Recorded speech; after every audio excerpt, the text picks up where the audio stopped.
So here we have Beverly Hall and Nico. I'm not going to try to say that again. I've been trying. So, Beverly, this is your first short film. How did you come up with this idea? Well, I've been playing the part of Hanna at Greater Light all summer, and I was fascinated by the character many, many years ago, and I decided the best way to interpret a place you love is to become the person who owns that place. So I became Hanna for the summer and based my monologue, which the film is based on, from Hanna's writings. And what would you say the most challenging part of making this film would be? Editing. Yeah, Beverly and I didn't see eye to eye on some things, but at the end of the day, we got it all done. I mean, there was some times where we would get on each other's last nerve, but I don't think so.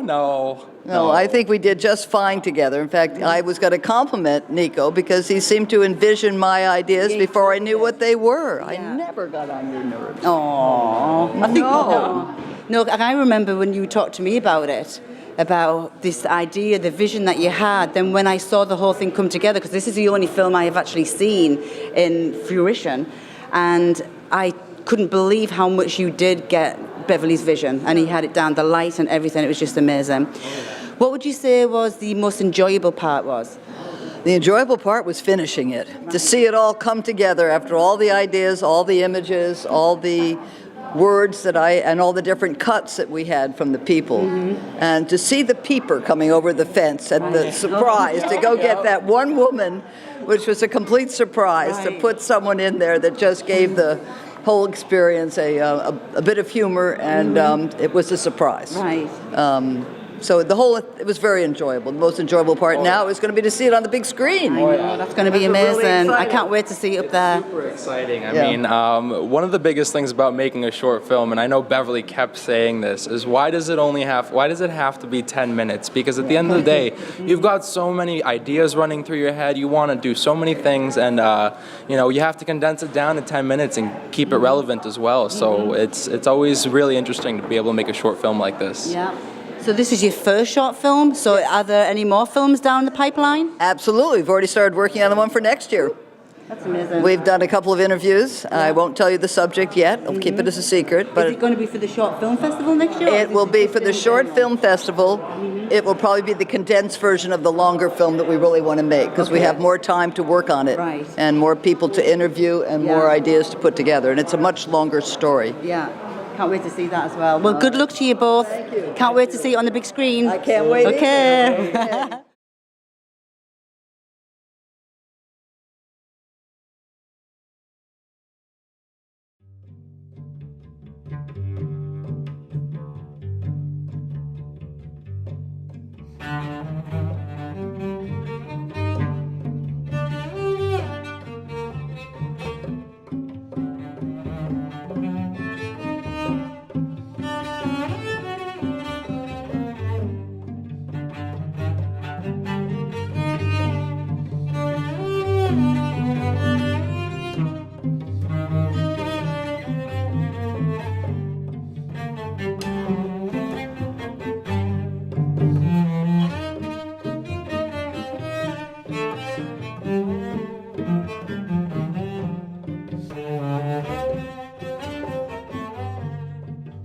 So many events in this tale happened decades ago, but now the urge has come to share with others our view of heaven as we see it here in this one spot.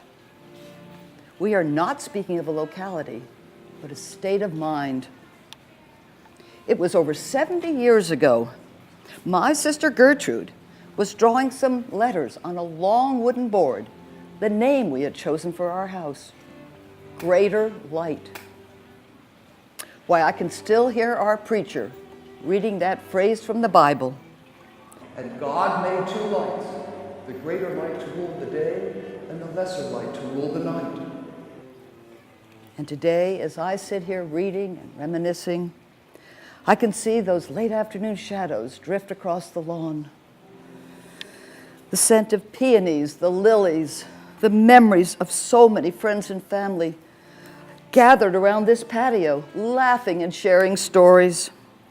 Gertrude with a book on her lap, Our greyhound, Angel Gabriel, curled up at her feet. This garden grew as we did.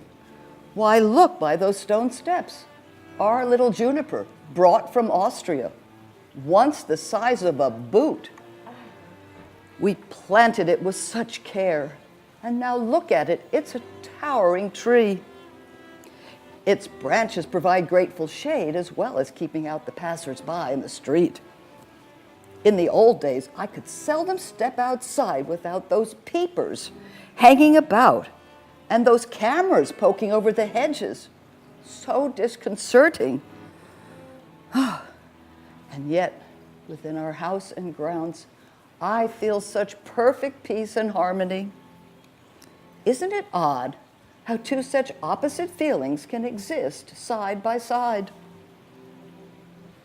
This house so captivated our imagination from the moment we saw it. Remember what you said, Gertrude, as you were packing your paints for our first trip to the island. You said, we just might find a barn someday. And now, look where we are. Remember that old weather-beaten man who said, Any off-islander who buys that pig barn will be like a man sitting on a hornet's nest. Oh, we didn't listen, did we? We found that grocer on Main Street, and we persisted. Belongs to the old town, He said. But we love that old barn, I blurted out. Well, my children, if you love it so, I just might sell it to you. And he did. Wouldn't we have been astonished if we could have seen the turn of events then? The sunken garden, the wall with those great boulders, and the pool with that kingfisher fountain. What luck to have found that tile in the thrift shop, and only $1. And of course, those magnificent gates. Look at them, 12 feet high, forged by hand. When I saw them, I forgot all else. I knew I had no place to put them, no place at all, and yet I knew I must have them. Their beauty must be ours. Those massive gates found in a junkyard, before we even owned this barn, a perfect fit from the roof to the pig pen below, 12 feet. Some might call this a mere folly, a supreme folly, our supreme folly. My, how the town did talk and criticize us. All the taunts we endured, those who were for us and those who were against. No longer did we hear faint whispers drift across the fence. Storm clouds burst out all around us. Who ever heard of wrought iron gates or cutting a hole in the side of a barn? It's preposterous, they said. But some insisted, genius, a stroke of sheer genius. Why, it's sacrilegious. Sacrilegious, but oh, so attractive. So attractive. Surely we will win in the end, I said to Gertrude. They will see the beauty in what we are doing. Divine mind knows if we just step aside and let it work. Remember what Keats said. Beauty is truth, truth, beauty. He must have had us and our house in mind when he wrote that phrase. I truly believe that art captures the eternal in the everyday.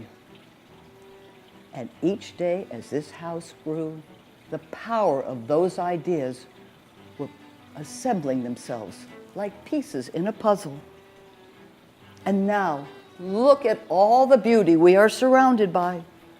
So many precious objects collected over so many years from so many different places. Those rugs our brother Jay brought back from the Southwest. 2 peacock chairs from Manila.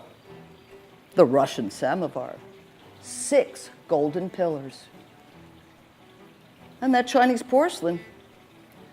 No one can say that's not native to the island. Why, it came here on a clipper ship. How I do cherish all that we have been blessed with. And yet, a question keeps rising up within me. Is it only what we see, chairs and rugs and tables, which pass in time? Or is there something enduring which lasts beyond the broken chair, that faded fabric, the worn out rug? Something that lasts as a symbol of our love, as a part of eternal love.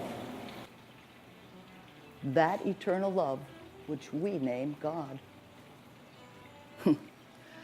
Gertrude always said, "Hannah, you take yourself much too seriously." She liked to tease me, but we both knew the power of that love. For love and beauty and delight, there is no death. Strange, isn't it? But it seems to me that time is but a limited view of eternity. The moment we call today and the moment we call yesterday seem so very close.